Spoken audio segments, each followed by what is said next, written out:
E aí, pessoas, tudo bem com vocês? Sejam bem-vindos para mais um podcast. E hoje minha convidada é ela, Kátia Perrone. Obrigada por ter vindo, estou muito feliz com a sua presença. Obrigada, querida. Estou muito feliz e honrada de sentar nessa cadeira aqui com você. Gente, a Kátia é designer de interiores, empreendedora social e presidente da Decor Social.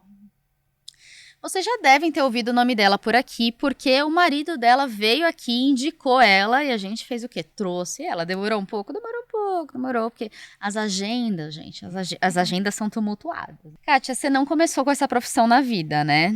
Você é bióloga, certo? Sou bióloga. Tive alguns caminhos aí. Eu sou bióloga, na verdade eu queria ser médica, queria ser pediatra. Tá. E aí eu comecei a pensar naquelas mães me ligando de madrugada. Eu gosto de dormir, não gosto de acordar às 6 da manhã. Aí eu falei, acho que não é para mim. Acho que eu não... Aí eu quis uma profissão que fosse próximo dessa área, né, enfim, humana, de biologia e tal. Aí fiz biologia. Tá. E aí, quando eu estava terminando, eu falei, também não vou querer ser bióloga de não ter dinheiro para fazer pesquisa, quero poder trabalhar direito.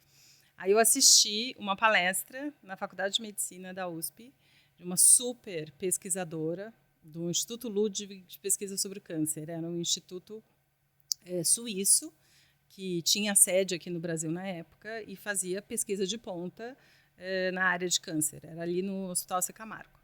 Aí eu falei, cara, é com essa mulher que eu vou trabalhar. Quero ir lá.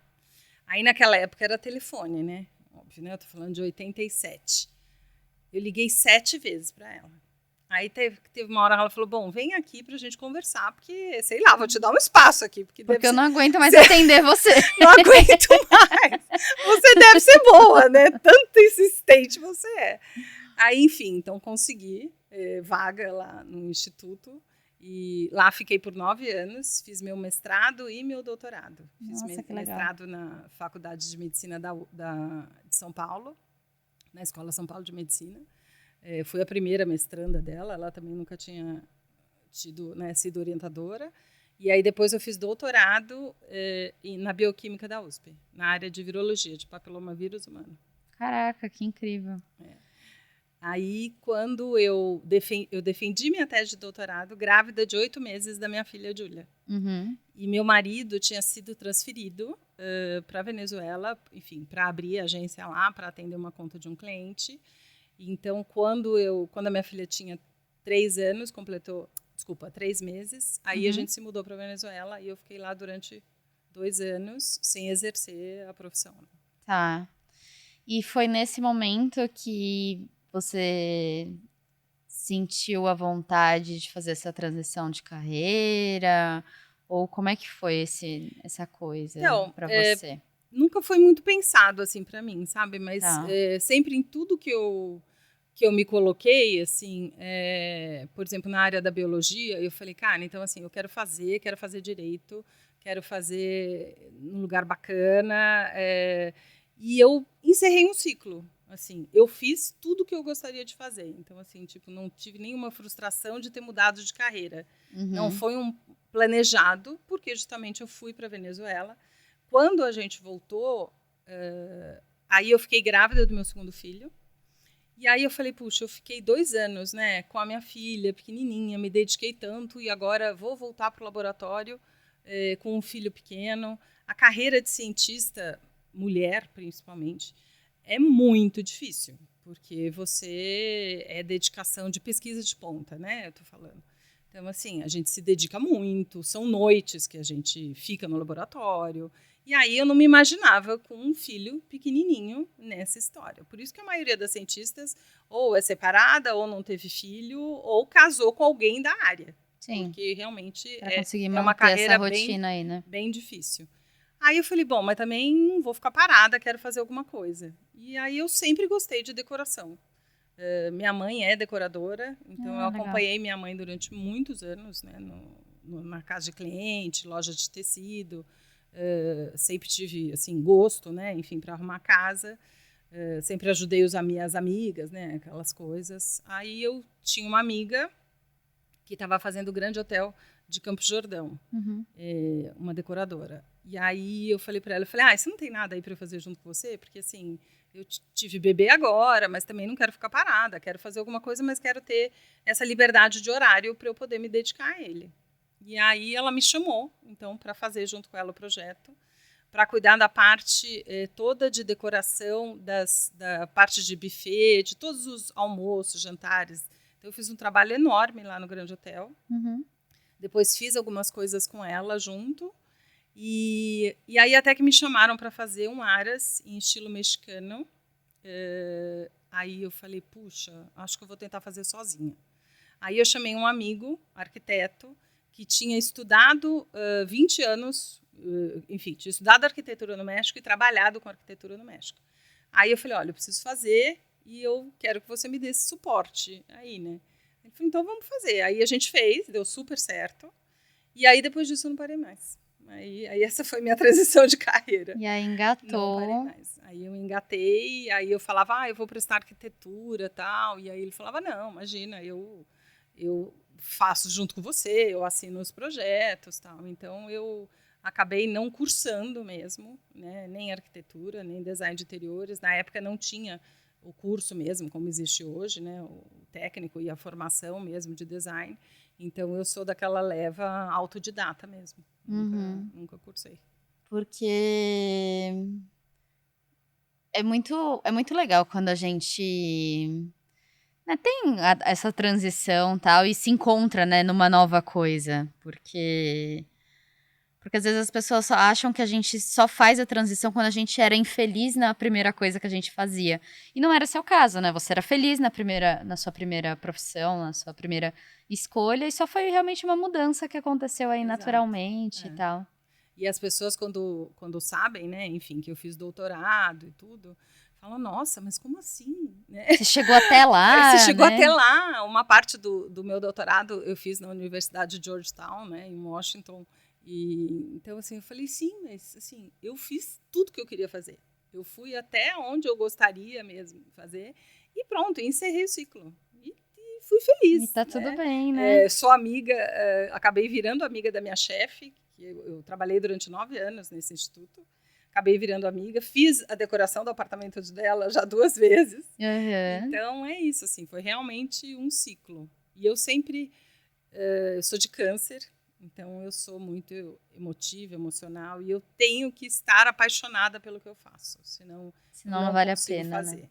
Sabe? Então, eu acho que tem muito disso também. Então, assim, naquele momento, era o que realmente enchia meu coração e eu estava feliz. Depois não fazia mais sentido. Então, e aí começou a fazer sentido outras coisas. E aí começou a fazer sentido. E você já decorou apartamentos, assim, de pessoas importantes? Eu querendo saber já fofocas. Fiz alguns projetos importantes. Você pode me contar? Que obviamente a gente não pode falar o nome. Depois você me conta no off. Depois no off, Tá sim. bom. Mas teve algum apartamento, assim, tipo... Você tem algum projeto, assim, muito queridinho, assim, sabe? No seu coração? Que você falou, esse, tipo, sempre vou lembrar, tipo, é meu preferido?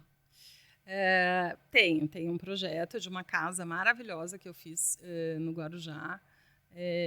Que eu realmente, assim, como eu sou autodidata, né, nunca estudei, e eu desenhei ela do zero, nos mínimos detalhes, com esse parceiro arquiteto que colocou ela de pé.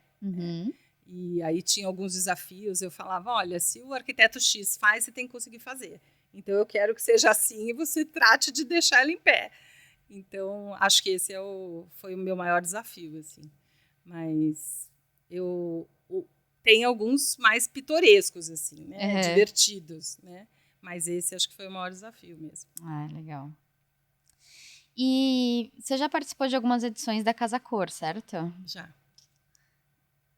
É uma experiência, assim? Tipo, foi uma coisa marcante na sua vida?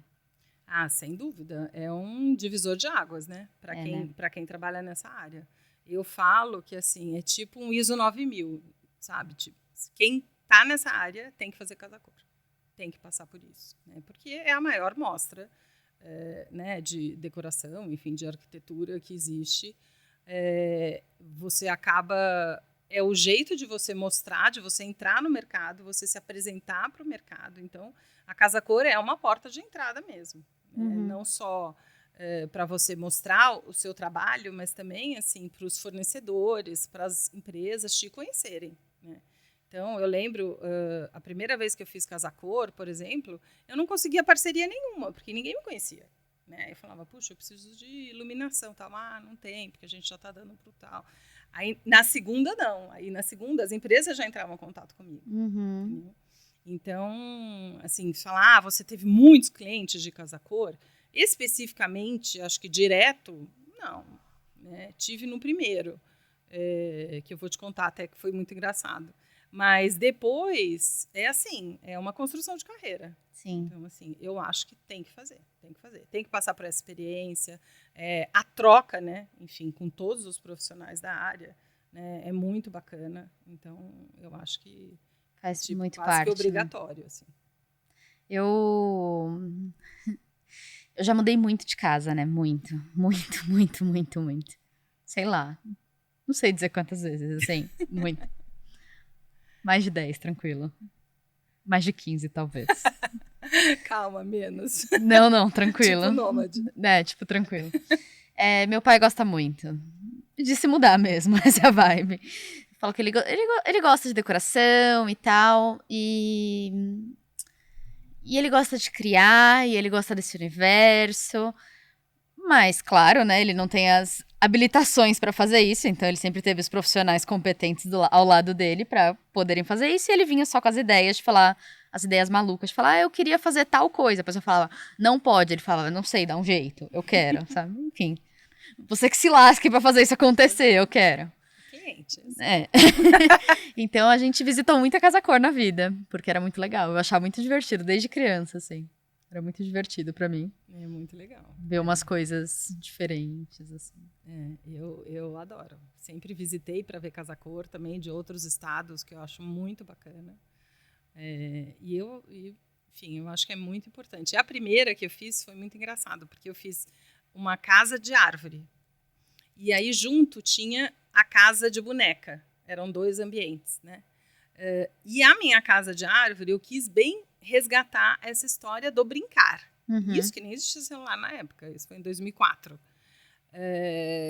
E aí eu falei, não, quero resgatar o brincar mesmo, sabe? Então, assim, de subir na casa da árvore, de ter o pneu lá embaixo para balançar. Então, foi bem resgate mesmo.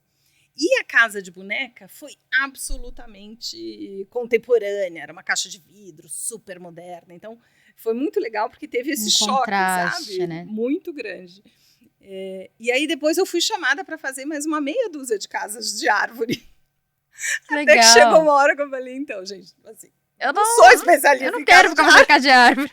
Então, assim, eu quero entrar na casa, né? Então, assim, eu posso indicar, eu indico já os fornecedores, mas ok, já deu, já tá bom de casa de árvore.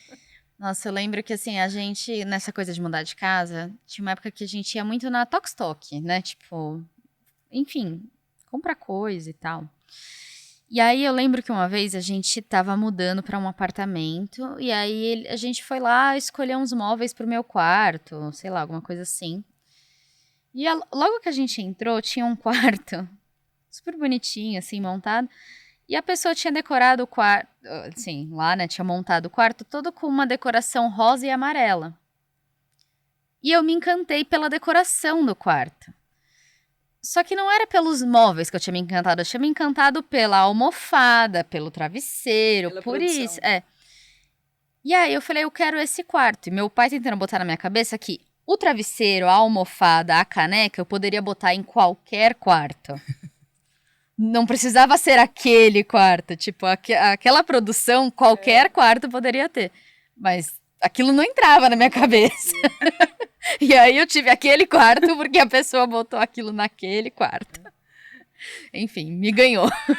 É muito engraçado quando o cliente chega pra gente assim, sabe? Tipo, eu quero esse quarto específico, né? Ou esse ambiente específico.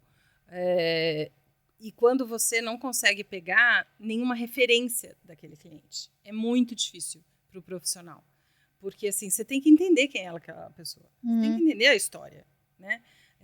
Tanto que hoje em dia, na profissão de design de interiores, tem a cadeira de psicologia junto. Porque a gente realmente faz praticamente uma terapia dentro daquela família. Sim. Né? Você tem que saber todas as dinâmicas. Então, assim, com o tempo, eu fui entendendo que não adiantava fazer reunião só com a mulher. Eu tinha que fazer com a mulher e com o homem. Porque senão, a hora que saísse o projeto, dava DR, entendeu? E ela falava que queria branco, ele falava que queria verde. Então, é difícil. Uma vez eu tava conversando com uma amiga minha que era arquiteta e ela falando que... Uma vez ela falou, gente, ai, que cagada que eu fiz, assim. Ela foi apresentar um projeto e, sei lá, tipo assim, no projeto ela botou... Não lembro o que era, tá? Mas, sei lá, uma cabeceira laranja. E aí, a hora que a pessoa viu laranja, a pessoa falava, mas eu não gosto de laranja. Ela, não, tudo bem, a cor é irrelevante aqui, eu posso trocar pra qualquer cor. Ela falou... E a partir desse momento eu não consegui falar mais nada, porque a pessoa só falava, mas eu não gosto de laranja, mas eu não gosto de laranja. E ela falava, por que eu botei laranja? Por que eu não botei a cabeceira branca? Sabe? É difícil. Por que eu escolhi laranja? Jogo de cintura. Muito difícil. É bem complicado. Realmente tem que ter vamos dizer assim, essa parte da psicologia. A gente tem que ter um bom treinamento. Eu imagino. Muito, muito, muito. Eu imagino. E como começou esse lado mais social da sua profissão? Assim, como começou a Decor Social? Conta pra gente o que é a Decor Social. Como começou esse lado? Então, eu sou voluntária de abrigo de crianças há mais de, 15, 16 anos com a minha família. Tá. Eu tenho uma grande amiga que é gestora dessas instituições, de um grupo de instituições que chama Associação Maria Ellen Drexel, que foi fundada por um padre, leva o nome da mãe dele e tal. Ele começou pegando meninos de rua na Praça da Sé e levando para casa. E ela é a que cuida, enfim, da gestão. E ela me apresentou e eu comecei a fazer voluntariado lá. Nada a ver com a Decor Social, que eu faço hoje. A gente todo ano faz ainda até hoje, a ceia de todas as casas. Então, na época, eram 9 casas, eram quase 90 crianças. E aí a gente tinha sempre o programa, assim, 2 dias antes do Natal, ir no supermercado, fazer uma compra gigante. Era muito divertido, porque assim, você ia com os carrinhos com 10 perus. Então, era realmente um momento muito especial, assim, e a gente sempre ia em família, eu fazia questão de levar meus filhos, a gente ia junto fazer a entrega. Então, durante esse tempo todo, era isso que a gente fazia, todo ano. E eu falava para ela, olha, se você precisar de mais alguma coisa durante o ano, obviamente o vínculo não é só no Natal, eu estou por aqui. Mas eu tinha um pouco dessa restrição de ter o contato com as crianças, de ficar um pouco perto demais. Porque eu falava, não sei... Sabe, assim, vem a criancinha, e aí eu tenho vontade de levar para casa. Aí não sei o que fazer. Então eu falava, eu também tenho criança pequena, então eu não tinha, assim, um emocional não me deixava muito. Aí, o que me incomodava mais, cada vez que eu ia visitar as casas, era justamente o aspecto das casas. Né? Porque como eu trabalho com isso, então a gente tem meio que olhar treinado para você chegar num lugar feio e já imaginar como que aquele lugar pode ser transformado, né? Como que ele pode ficar.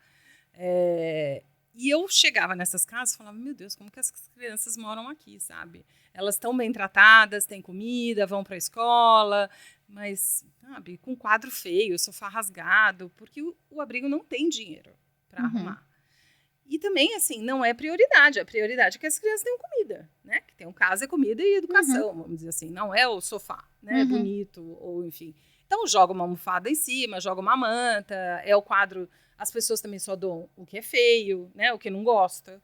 Né? Então, é o quadro feio, que alguém doou porque não gosta. Que não tá numa condição bacana, às vezes. Então, aquilo me incomodava muito. E aí eu falava para ela, olha, um dia eu quero poder te ajudar com o que eu sei fazer. Né? Vê aí, um dia, de repente, a gente chega num acordo.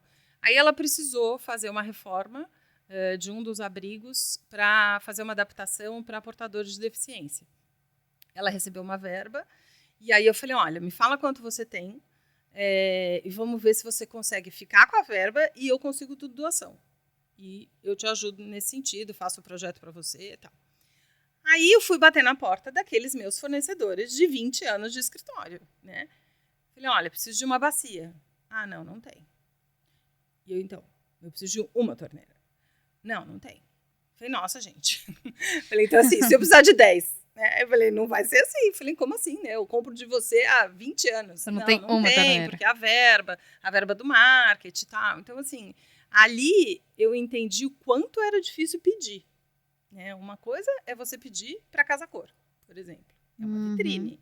Outra coisa é você pedir para um projeto social, um quartinho lá que ninguém vai ver, né? Então, ali eu fiquei com isso na cabeça. Falei, olha, se eu quiser fazer o abrigo inteiro, não vai ser dessa forma. Desse jeito, já vi que não funciona. E aí, enfim, fiquei com aquele incômodo. Aí eu participava de um grupo no Facebook, que era um grupo fechado de networking, assim, de troca só de profissionais da área. Né? Eram arquitetos, paisagistas, design de interiores. A gente já estava, acho que, em quase 1.800 membros, era um grupo grande. E não tinha nada de social lá no meio, sabe? Eu não via ninguém falando nada. Aí eu falei com a pessoa que administrava esse grupo, eu falei, olha, eu tenho uma ideia de fazer a reforma de um dos abrigos que eu sou voluntária, mas eu acho que precisava juntar uma turma, porque eu já tentei fazer sozinha e vi que não vai funcionar. Falei, então eu pensei em fazer como se fosse uma amostra de decoração. Eu acho que se cada um ficar responsável por um ambiente, eu acho que as empresas vão olhar e vão querer participar, né? Porque aí a gente divulga e eu acho que vai dar quórum, né? E aí ela falou, tudo bem, pode lançar a ideia aqui. Aí foi assim, eu lancei a ideia, dentro do grupo tinha mais uma pessoa, que é o Vicente, que depois acabou virando fundador da Decor Social também junto comigo, que também tinha esse desejo, vamos dizer assim, de fazer alguma coisa social. Então a gente lançou a ideia, 17 profissionais se candidataram, e mais de 90 empresas apoiaram a reforma desse abrigo. E aí eu falei, nossa. Aí no dia que a gente inaugurou, eu falei, meu Deus, cara, deu certo, né? Falei, bom, funcionou. E aí foi que é aquele negócio, né? Às vezes a gente escuta, você encontrou o seu propósito, onde que eu acho o propósito, né? Agora ali eu encontrei realmente o propósito da minha profissão. Ali eu entendi, naquele dia, o poder que o design de interiores tem na vida de uma criança, na transformação da vida de uma pessoa.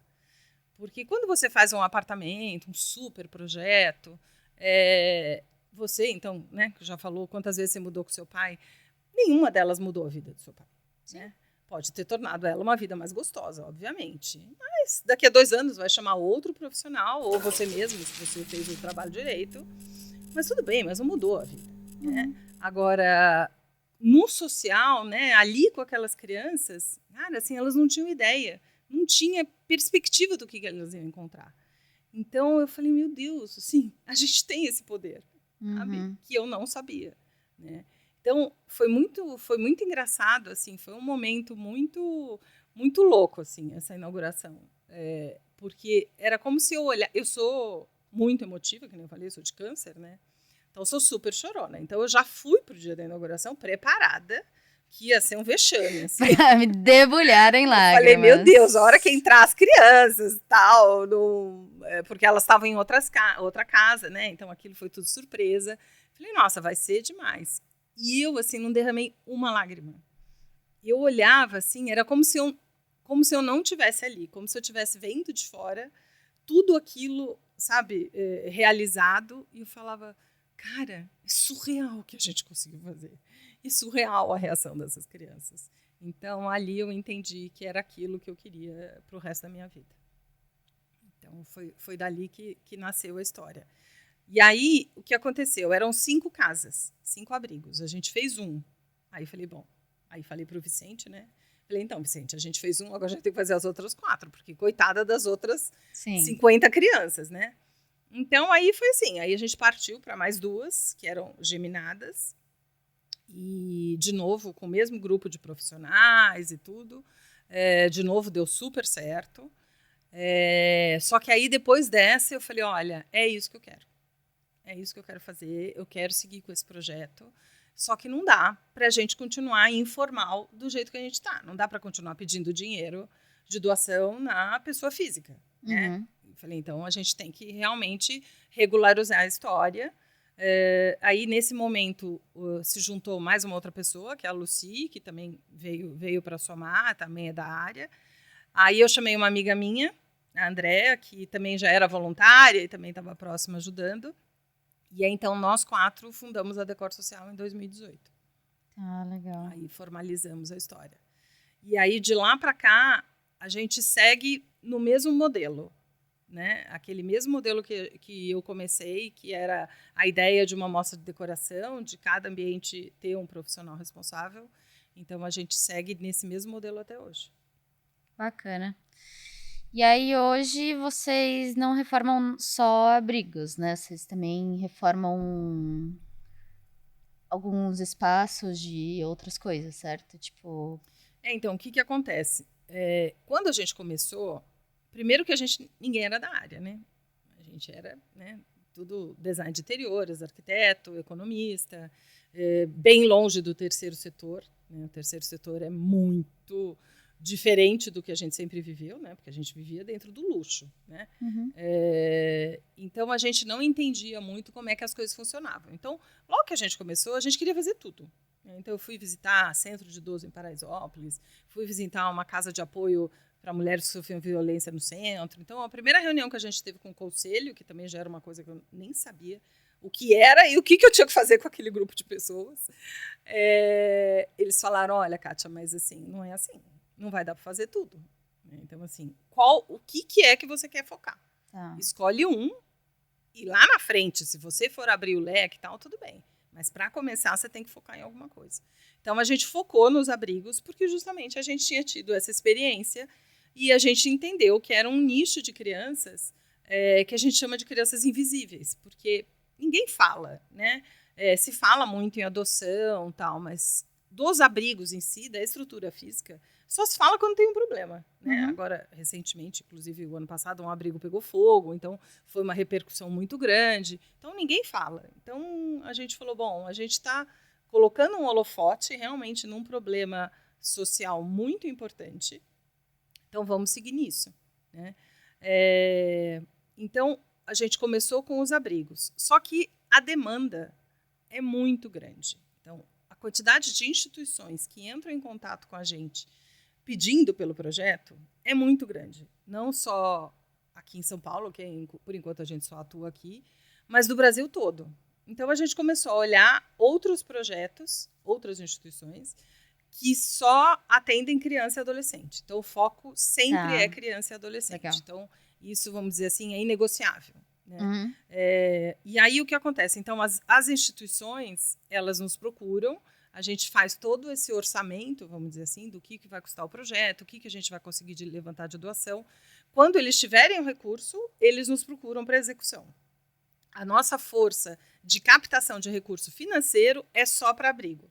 Tá. Então, a gente dividiu dessa forma. Entendeu? Entendi. Legal. Mas a gente começou a atender... então, a gente fez, por exemplo, uma instituição em Barueri que só atende crianças com deficiência. A gente fez uma agora em Guarulhos, que são crianças em tratamento de câncer. Então, a gente começou realmente a abrir o leque para outro tipo de instituição. E vocês também realizam um bazar, né, da Decor Social? Então, é assim, ONG é assim, minha filha, assim, tem certeza que é isso que você quer na sua vida? É assim, tá você tem certeza disso. que você não quer desistir? Primeiro porque, infelizmente, né, existem ONGs e ONGs, né? Claro. Então, já se ouve falar, tal, é ONG? Ah, meu Deus, né? Então, já se tem infelizmente, né, essa sombra de corrupção, né, de ONGs corruptas, lavagem de dinheiro e tal.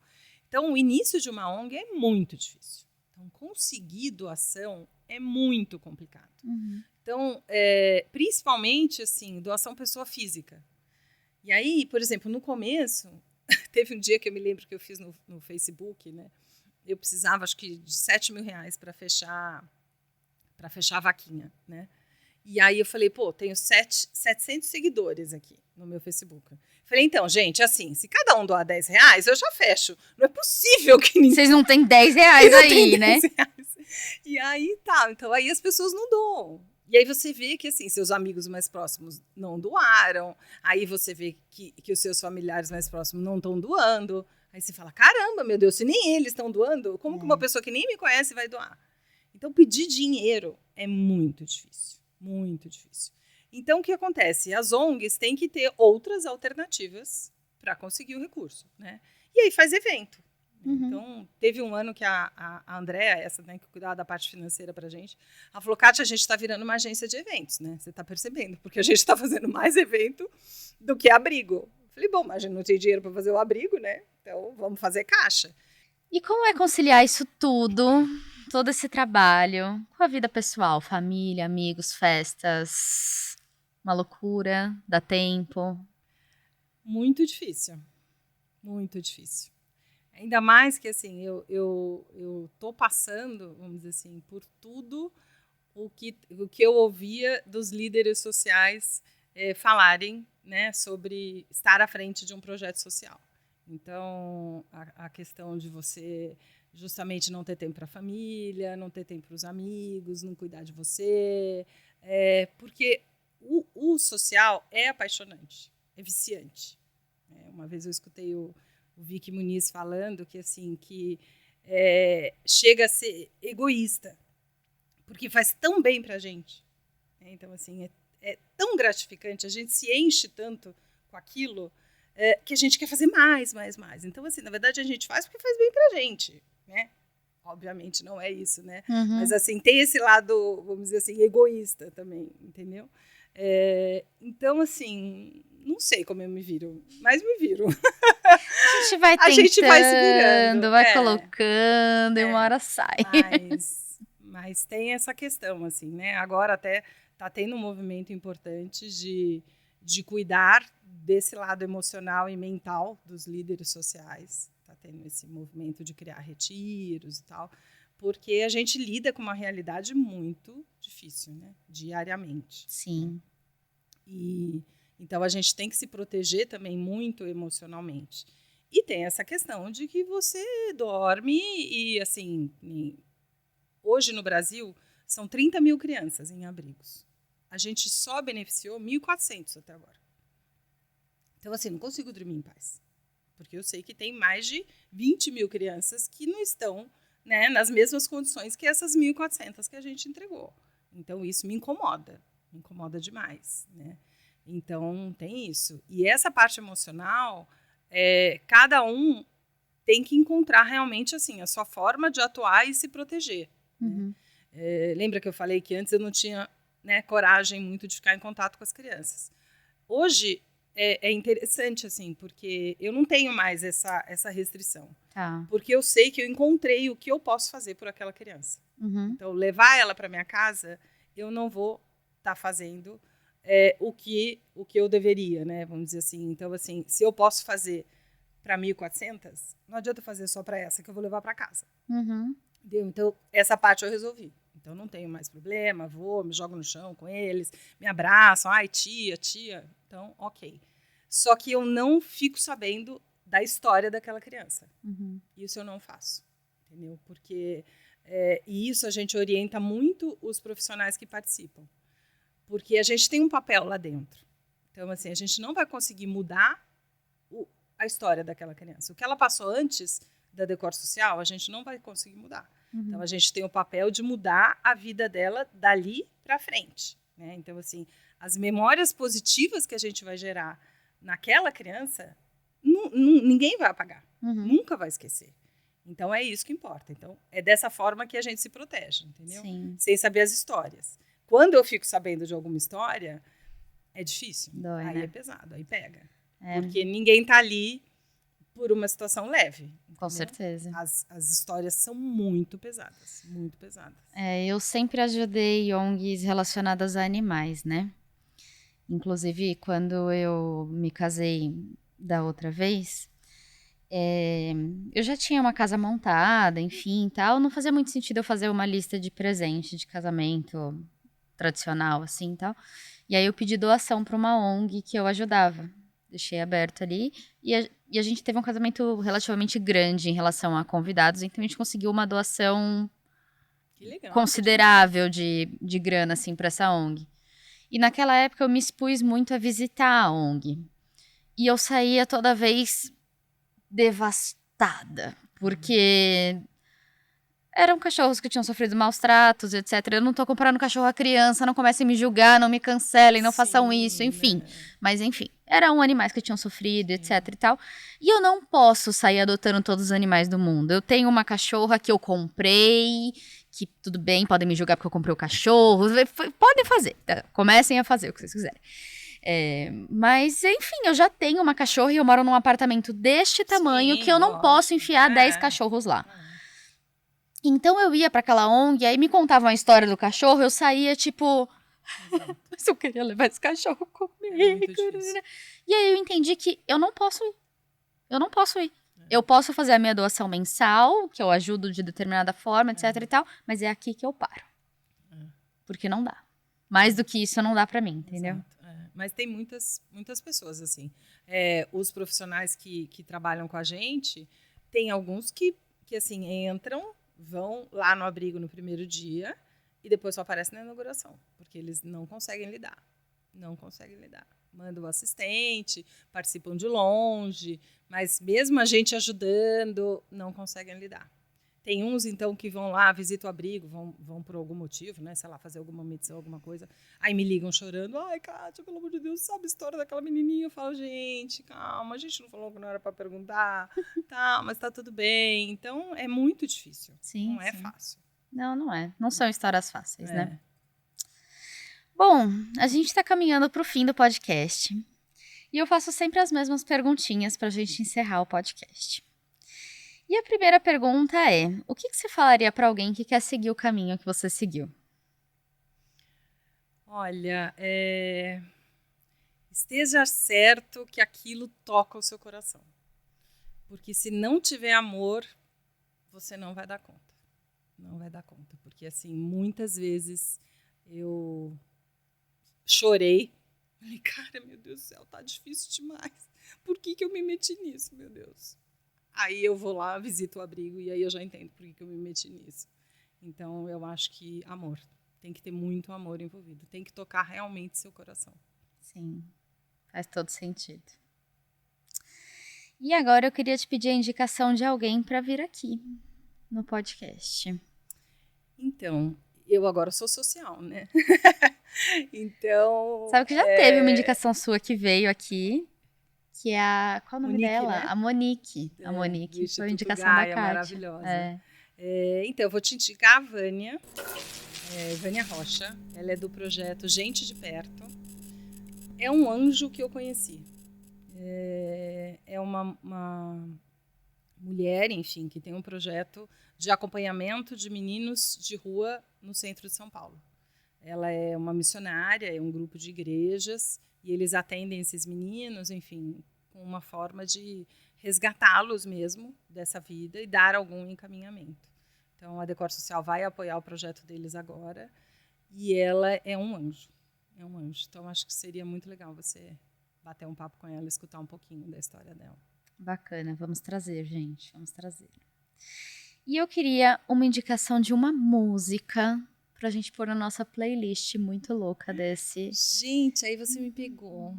Se você quiser, a gente pode... Se o celular tá aqui, tá ali, a gente pode deixar você olhar seu Spotify. Eu sou péssima. Qualquer uma sua preferida da vida, do momento. Sabe que isso não é comigo, né, na minha casa. Não é você que põe as músicas na sua casa? Não ponho, né? Agora o marido, então, que resolveu ser DJ, o marido dela tá atacando de DJ, agora, gente. Mas deixa eu ver. Que eu gosto muito. Acho que eu dou Elton John nova. Quer dizer, nova que não é tão nova, que eu não sei o nome. Tudo bem. Saber o nome. Não tem problema, nossa produção acha. Sim, aquela que ele apareceu no bar e cantou com todo mundo. Achou a produção, achou, né? Com a Dua Lipa, né? Acho que é. Achou, já achou, pronto. já. Adoro essa música. E bom, agora eu queria te dar espaço para você divulgar o Insta, site, sinal de fumaça, o que você quiser, fica à vontade, é tudo seu. Bom, acompanhem a Decor Social, o Instagram é Decor Social, Decor_Social.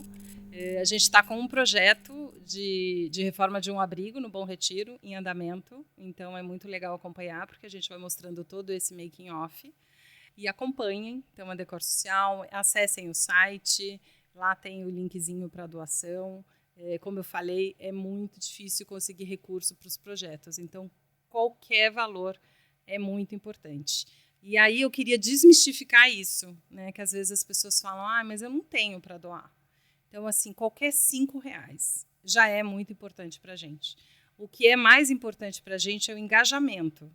Às vezes não é só o valor financeiro mesmo, mas assim, engajar, você falar para um amigo que está, né, doando, é muito legal. Certo.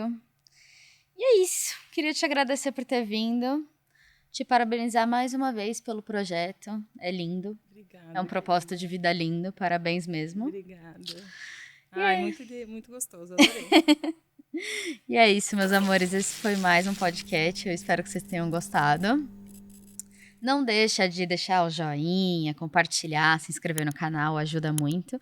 E não deixa de se inscrever em todas as redes sociais. É Cat Bonaguri em tudo. No Insta, no TikTok e aqui. Um grande beijo.